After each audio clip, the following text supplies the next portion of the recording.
Hi అండి, welcome to వైభవరం videos. ఈరోజు నేను రుచికరమైన బెల్లం గారెలు ఎలా తయారు చేయాలో చూపించబోతున్నాను. బెల్లం గారెలకి బెల్లం పాకాన్ని తీసుకున్నాను, స్టవ్ మీద పెట్టుకున్నాను.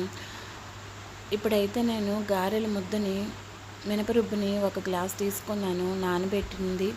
ఇలా గ్రైండర్లోని వేసుకొని మిక్సీలోని వేసుకొని రుబ్బి పక్కన పెట్టుకున్నాను. బెల్లాన్ని కరిగించుకొని ఫ్రిడ్జ్లో పెట్టుకున్నాను. ఇది చిక్కగా అయినంత వరకు నేను ఇందులోని డైరెక్ట్గాను బెల్లం పాకాన్ని స్టవ్ మీద పెట్టుకొని కొద్దిగా ఇలాచి కొన్ని చిన్న చిన్న సాల్ట్ వేసుకొని మరిగిస్తున్నాను.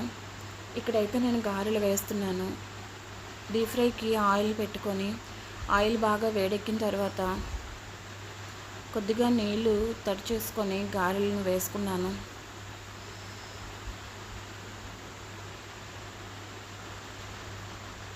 ఇక్కడైతే బెల్లం పాకము దగ్గర పడేలాగా చేసుకోవాలి. మరి గట్టి పడకుండాను చేతికి ఇలా అంటుకునేలా ఉంటే సరిపోతుంది. బెల్లంలోని ఫ్రై చేసిన గారెల్ని బెల్లం పాకంలోని రెండు వైపులను డిప్ చేసుకోవాలి. రెండు వైపులా తిప్పుకొని బెల్లం పాకము అంటుకునేలా చేసుకోవాలి. అంతే అండి, ఎంతో రుచికరమైన బెల్లం గారెలు రెడీ అయ్యాయి. వీడియో నచ్చితే లైక్ చేయండి, షేర్ చేయండి, సబ్స్క్రైబ్ చేసుకోవటం మర్చిపోకండి.